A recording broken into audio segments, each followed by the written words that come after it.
Hoje eu vou conversar com um dos maiores nomes da música erudita do Brasil, o maestro Norton Morozovich, que aliás é curitibano, nascido aqui e está aqui comigo me dando esse prazer e essa honra dessa conversa sobre um pouco da tua carreira, Norton.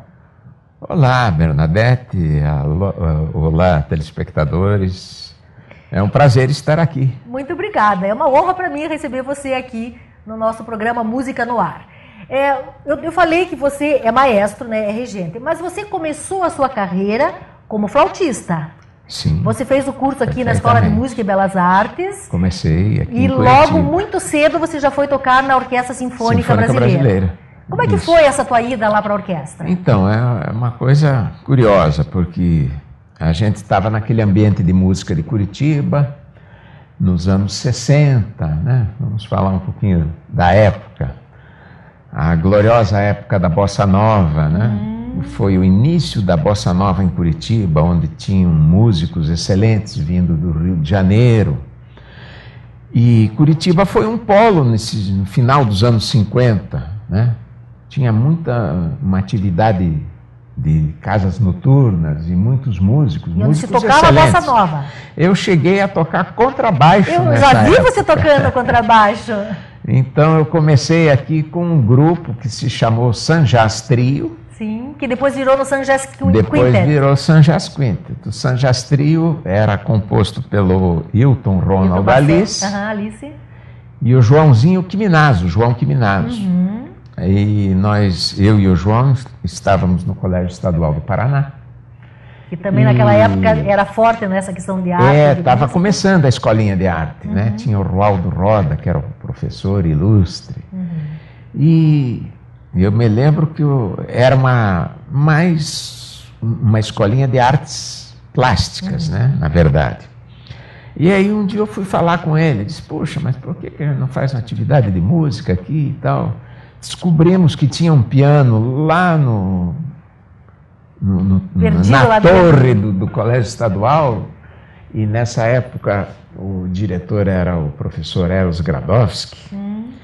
E aí nós fomos falar com ele, e o professor Roaldo deu uma força, e no fim o piano veio para a escolinha. E assim começou aqueles grupos, né, de alunos aficionados e tal, e a gente se reunia no recreio, ia lá para a escolinha de arte. E assim começou, então, o trio, né, o Sanjás Trio. Depois eu convidei o Wilton, que era um pianista também clássico. Foi meu professor na Escola de Música Belas Artes. Foi meu professor. E no início dos anos 60, se não me falha a memória agora, foi em 64, aconteceu a primeira Jam Session do Paraná. Aqui em Curitiba. Em Curitiba, organizada pelo Aramis Milarch. Olha. Né? Grande jornalista. Grande jornalista. Né? E crítico de música. E essa Jam Session, então, foi lá no Santa Mônica Clube de Campo, né? Que também estava começando na época. E você, nessa época, então, tocava o contrabaixo? Tocava o contrabaixo. E depois é que você passou a tocar flauta? Na verdade, eu já estudava flauta, né? Mas estava estudando a flauta na escola mais seriamente, vamos dizer, fazendo um estudo acadêmico. Mais acadêmico. E aproveitava, gostava muito também de jazz e bossa nova, e aí eu comecei a tocar, fazendo grupos, e desde que o conjunto ganhou esse prêmio da primeira Jam Session do Paraná, o presidente, que era o Joff Cabral, nos contratou para tocar no clube. Então, quer dizer que junto com essa atividade que você estava fazendo de grupo, né, de tocar em clube, em bar, você fez um estudo acadêmico na Escola de Música e Belas Artes, até que você foi então para o Rio de Janeiro fazer parte da Orquestra Sinfônica Brasileira. Isso foi em 1968. Puxa. Aí eu cheguei no Rio, o maestro Karabichevski estava assumindo a orquestra, e naturalmente houve contato com o meu professor, que era o Jorge Franck, aqui de Curitiba, com o professor Moacir Lisserra, que era o professor catedrático na Escola Nacional de Música, e eles já conversavam, porque estava havendo a possibilidade de uma vaga lá na Sinfônica. No Rio de Janeiro. E você ficou quanto tempo tocando na Sinfônica Brasileira? Foram 19 anos. 19 anos. 19 e digamos anos. que foi essa a tua experiência lá que depois acabou te lançando, digamos, para o mundo, né? Ah, sim. Eu comecei... Como solista, quer dizer, você largou depois a Sinfônica. Você imagina o passo que foi solista. sair de Curitiba e chegar no Rio de Janeiro numa orquestra do porte, que era a Sinfônica Brasileira. Que atuava com os maiores nomes do planeta naqueles anos 60, 70, até 80, era uma coisa, os maiores nomes vinham ao Rio de Janeiro. Certo. Então eu tive também assim uma sorte incrível, porque eu estava no lugar certo, no momento certo. E conheci os maiores nomes do mundo da música. E depois você fez também alguns duos muito importantes, né, com os maiores nomes da flauta no mundo, né? Eu me lembro do Jean-Pierre Rampal que você fez. O Jean-Pierre Rampal foi um desses nomes que veio tocar como solista na Sinfônica Brasileira e eu era o flautista da orquestra. Então tinha uma peça que ele tocou um concerto aonde a flauta da orquestra enunciava o tema, né? E começava com o tema. No que eu toquei algumas notas, ele já se virou para trás, já olhou para mim, já sorriu e aí... Gostou? E no ano seguinte, que foi em 81, ele propôs ao presidente da orquestra, que era o ministro Otávio Gouveia de Bulhões, que era um homem extraordinário, gostava muito de música, né? E ele que deu um impulso, né, financeiro à Orquestra Sinfônica Brasileira naqueles anos. E daí você saiu com o Rampal e fez alguns concertos mundo afora, né? Bom, primeiro foi no Municipal do Rio, na temporada de 81. Nós tocamos juntos, aí foi um sucesso muito grande. E aí ele me deu muita força, inclusive... que foi ele que lançou a Orquestra de Câmara de Blumenau, que eu estava começando naquele ano. No ano seguinte, eu o trouxe a Curitiba, nós tocamos aqui, no Teatro Guaíra, foi um memorável concerto, né?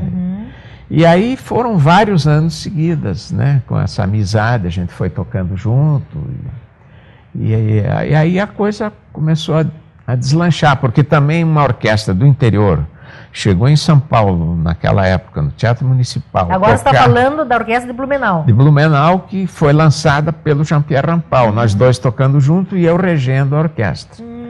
Então isso foi uma abertura fora de série, né? Aí no ano seguinte, depois, nós acompanhamos, por exemplo, o Maurice André, que foi o maior trompete, que era também um mito, né, naquela época. Então eram os nomes... Assim, quer dizer, os melhores nomes do mundo exatamente, passavam pela orquestra e você acabou tocando com alguns deles. Ou atuando junto, ou na orquestra, ou depois dirigindo com a Orquestra de Câmara de Blumenau, que foi o caso de Maurice André e Ingrid Hebler, por exemplo, que foi quem nos levou para tocar no Mozarteum em Salzburgo. Então é uma longa história, uma trajetória... muita produção. Muita produção, E vocês fizeram trabalho. CDs também, você como flautista? Claro, eu fiz vários CDs. O primeiro deles foi o duo Morozovich, eu com meu irmão Henrique. Eu me lembro da capa do disco. O Henrique de Curitiba, como compositor, que ficou conhecido mundialmente. E nós atuamos muito nos anos 60, 70, até que ele foi para os Estados Unidos no início também dos anos 80 para fazer seu doutorado. E aí também, em paralelo, no Rio de Janeiro, tive um duo com o Sérgio Abreu, que foi o maior violonista brasileiro de todos os tempos, né? Tocamos juntos, toquei com Homero Magalhães, com a Laís de Souza Brasil. Então a gente tinha uma atividade de música de câmara muito intensa grande, no Rio de Janeiro.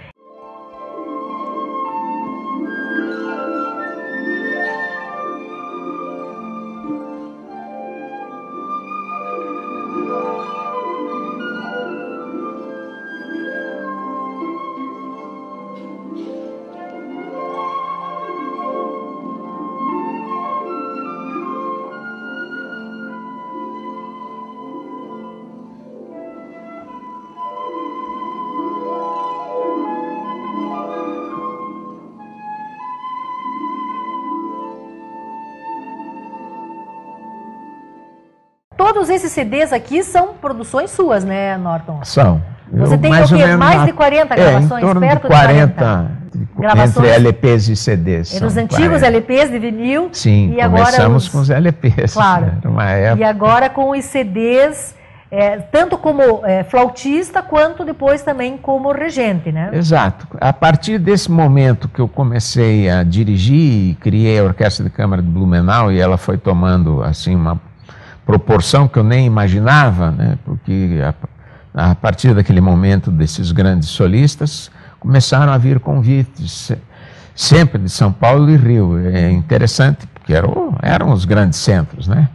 Então, na verdade, esse foi o caminho, uma trajetória que em 12 anos, e depois foi cortada pelo Plano Collor, naquela época, onde eu posso dizer que foi a primeira orquestra que era mantida pela iniciativa privada, né, nos anos 80. Nós tínhamos as maiores empresas multinacionais em lista de espera, inclusive para patrocinar a minha orquestra, que ficou famosa, né? Vocês, inclusive, fizeram turnês mundo afora, né? Com a Orquestra de Blumenau. Fizemos 2 turnês internacionais, que fomos levados pela grande solista Ingrid Hebler para tocar no Mozarteum de Salzburgo, e depois dali tocamos na Alemanha, Suíça, e no ano seguinte já tínhamos convite para retornar e voltamos para mais uma turnê vitoriosa. Foi quando houve aquele grande, né, impacto financeiro no nosso financeiro país. E cultural, porque na verdade ficou uma coisa estranha, era feio apoiar a cultura, então as empresas se retiraram, né, foi um baque. Né, e foi nesse momento então que acabou a Orquestra de Blumenau. Exatamente. Porque ela era mantida pelas empresas. Exatamente. Era patrocínio ou era lei de incentivo? Era patrocínio. Patrocínio mesmo. Aí nós pegamos uma época de patrocínio, daí começou a Lei Sarney. Né? O que eu digo, hoje em dia, quase não existem mais patrocinadores. Hoje as empresas usam os isenção fiscal, né? Exatamente, os benefícios o governo dá isenção fiscal e as empresas usam... Então tudo mudou, né? Tudo mudou nesses anos, né? Houve uma mudança radical. E daí, com a orquestra, também vocês fizeram muitos CDs? Fizemos 12 LPs na época. LPs ainda, com a Orquestra de Câmara de Blumenau, onde eu comecei esse trabalho de pesquisa e de registro da nossa música, né, música brasileira, dos nossos compositores. E isso foi uma coisa que marcou a época, porque muito foi importante, porque além... Sim, você registrou Radamés Inátali. Eu gravei todos os compositores brasileiros, eu acho que posso citar quase todos, principalmente os que eu tive convívio no Rio de Janeiro, como Radamés Inátali, Guerra Peixe, Cláudio Santoro, Camargo Guarnieri, Francisco Mignone, Edino Krieger, Ronaldo Miranda, e, enfim... Quer dizer, todos os compositores importantes aqui do Brasil, você gravou em CD? Gravei em LP e posteriormente em CD. Posteriormente em CD. Agora eu estou criando uma orquestra virtual aqui em Curitiba, com músicos, muitos deles que já trabalharam comigo naqueles anos. E como hoje realmente a questão de patrocínio é difícil, você manter uma orquestra fixa, então você trabalha com projetos, você cria projetos e aí você reúne os músicos. Então eu criei uma orquestra que se chama Sinfonia Brasil. Ela é um nome genérico, porque dependendo do projeto, ela pode ser uma orquestra de câmara ou pode ser uma grande orquestra. Pena que o nosso tempo é curto, a gente não pode ouvir todas as histórias, porque a gente poderia ficar aqui um tempão ouvindo mais histórias aí sobre esse desenvolvimento da sua carreira e da música aqui no Brasil. Mas eu fico muito feliz de ver que você tem tanta produção aqui da orquestra da Universidade Estadual de Londrina, de Goiânia. Dizer, por onde você passa, você acaba deixando sempre uma marca, né, uma produção, para que os que vêm depois possam justamente, usufruir. Porque eu acho que a gente não pode dizer que o país perca esse contato, essa memória que, na verdade, é muito pequena, né? A gente costuma dizer que nós temos uma pequena memória, mas, na verdade, a gente devia procurar cada vez mais registrar e guardar, porque é imensa a nossa produção. Tem alvorada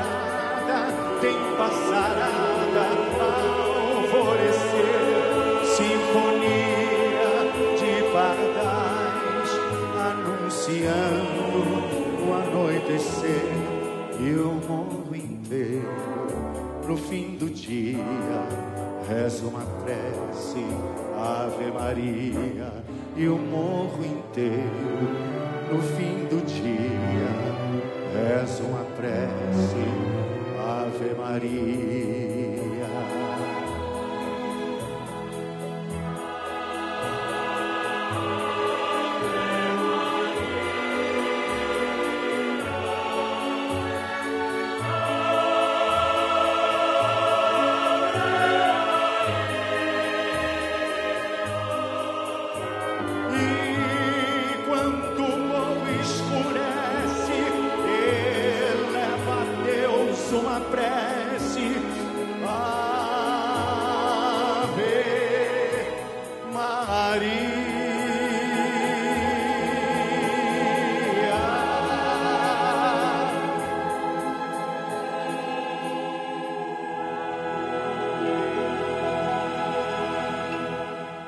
Estamos de volta conversando com o maestro flautista Norton Morozovich.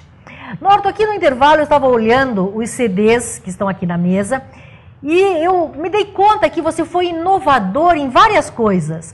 Por exemplo, esse CD aqui do Astor Piazzolla, eu acho que você deve ter sido um dos primeiros músicos a gravar Astor Piazzolla, digamos, fora, né, da seara da música popular ou até regional argentina. Eu acho que, na verdade, eu fui um dos primeiros a ousar tocá-lo em salas de concerto, num programa tradicional, com a orquestra mesmo de Blumenau, logo que eu comecei. Foi com a orquestra de Blumenau que você fez? Sim, eu fiz vários projetos e onde a gente já tinha uma identificação com a música, porque a música de Piazzolla é uma música muito bem escrita. Maravilhosa. Né? E o tango, de certa forma, eu sempre dizia que o Piazzolla fez uma renovação do tango da mesma forma que Jobim fez a revolução do samba, né? Com a bossa nova. Uhum. E isso me levou a criar um projeto, Jobim versus Piazzolla. Foi um disco nos anos 80 que teve muito sucesso. Foi um disco de vinil nessa época. Foi vinil. Teve um lado muito interessante, porque eu peguei as canções de Jobim e Vinícius, dos anos 50, daquela fase já pré-bossa nova, aonde eu sempre digo que é o verdadeiro lead, é a canção brasileira moderna. Eu sempre digo que a música brasileira, ela é tão rica, tanto na parte folclórica, na música popular, no samba, na própria bossa nova, que foi o maior... Para mim foi o melhor período da música, né? Sem Porque dúvida. Os nossos compositores, como Jobim, Edu Lobo, Chico Buarque, né? Eram pessoas extraordinárias que deixaram um legado importantíssimo. Que é hoje a nossa marca, né? A marca... É uma marca, mas infelizmente você quer ouvir hoje Jobim no Brasil, é muito pouco. Quase não tem. Porque se ouve, já ficou uma coisa... São 50 anos, gente. O mundo inteiro reverencia Jobim. Você vai nos Estados Unidos, na Europa, está todo mundo tocando. Parece que o Brasil sempre não quer ouvir seus compositores. Né? E assim com os compositores clássicos, porque se você pegar essa infinita produção de Villa-Lobos, Guarnieri, na verdade, Mignone, o que é conhecido desses todos é uma pequeníssima né? parte que se toca, né? Então, essa é a minha luta eterna com as orquestras. E ultimamente você tem regido algumas orquestras por aí, quer dizer, você não tem mais, como você teve já em outros tempos, a Orquestra Blumenau, que você era o regente titular. Eu fui titular da Orquestra de Blumenau, depois eu criei o Festival de Música de Londrina, em 79. Você foi diretor do festival, diretor artístico? Durante muitos anos. Muitos anos, né? Muitos anos. Nos anos 90, então, eu também assumi a titularidade da orquestra. Foi uma época que teve um reitor que estava muito preocupado com a cultura, com a Casa da Cultura, e resolveu levantar a Orquestra Sinfônica da Universidade Estadual de Londrina. Que orquestras você tem regido ultimamente? Porque daí você faz um trabalho, digamos, mais pontual, como regente convidado, eu acho que eu tenho trabalhado com as mais importantes orquestras do Brasil. Claro, a Sinfônica Brasileira, da qual fui membro tantos anos, mantive depois um trabalho sempre voltando todo ano para reger, a Orquestra do Teatro Municipal do Rio de Janeiro, a Orquestra do Teatro Municipal de São Paulo, a própria Orquestra Estadual de São Paulo, a USESP. Sim. A Orquestra de Porto Alegre, a Orquestra de Brasília, enfim. Está sempre Campinas, viajando. Sempre como maestro convidado. Como maestro convidado, daí você vai e rege aquele Sou menos concerto. convidado no Paraná, o que é interessante, né? E quais são, vamos dizer, teus projetos agora para o futuro? Pois eu... Então você tem essa orquestra que você chamou de virtual. Essa orquestra também é uma coisa assim, pontual, como digo, mas é uma forma da gente estar tentando resgatar alguns compositores, obras importantes. Por exemplo, nesse último disco que eu citei, nós fizemos um tributo a Radamés Inátali, que na época eu não tinha gravado, por exemplo, concerto para acordeão e orquestra. Olha! É uma coisa diferente. Ele fez para o Chiquinho do acordeão, e é uma obra lindíssima. Aí, como eu digo, você está sempre inovando em alguma coisa. Regravei o concerto para bandolim, que foi uma das últimas obras que ele escreveu para o João Nascimento, com quem eu gravei há 35 anos atrás. Agora eu trouxe um bandolinista da nova geração, que é o Marcílio Lopes, do Rio de Janeiro. E também o José Steiner, da Gaita Harmônica de Boca. Isso tudo com orquestra? Tudo com orquestra. Está nesse CD. E era assim eu sentia uma dívida de não ter feito isso, né? Então ficou muito bonito esse CD. E como o Radamés tem cerca de 600 e tantas obras de concerto, como ele dizia, o Radamés já era um que gostava, ele não gostava do termo música erudita. Aliás, eu acho que esse termo é errado. O Brasil é o único país que adotou essa terminologia, que eu acho que não existe. A música não pode ser erudita. Talvez o compositor seja um erudito, possa ser. Mas a música não. A música ou é clássica ou é popular. Tanto é que em todas as línguas, no francês, alemão, é sempre música clássica. Até no português de Portugal é clássica. Então não se sabe por que no Brasil inventaram esse termo, que ao meu ver, inclusive, afasta o público, porque é uma terminologia errônea. Melhor seria usar música clássica, né? Música clássica, evidentemente. Todo mundo entende, né? Na Academia Brasileira de Música, a gente já há alguns anos que está lutando por isso, inclusive o Luiz Paulo Horta, grande musicólogo, jornalista, crítico, é um dos que tenta sempre empurrar para frente. Usar música clássica. Então você já sabe, é música clássica. É música clássica. E Norton, eu quero agradecer a sua presença aqui. Pena que a gente não tem tempo, realmente, como eu disse, para ouvir mais histórias, porque é uma carreira brilhante que você desenvolveu aí. É um orgulho para nós, paranaenses, termos um músico da sua qualidade, levando o nosso nome aí, Brasil afora e até para fora do Brasil. Quero agradecer a tua presença. Eu é que agradeço a oportunidade e o prazer de estar aqui com você. Obrigada, obrigada. E você já sabe, vá assistir concertos, ouça música clássica, é muito bom, não é muito bom? É muito bom. E entre no YouTube, colocando o seu nome, vai ver várias apresentações do maestro Norton Morozovich, regendo orquestras, tocando flauta e conhecendo um pouquinho mais da gente da nossa terra. Muito obrigada por estar nos assistindo e já sabe, esse programa foi produzido no Centro Universitário Uninter. Obrigada e até o próximo.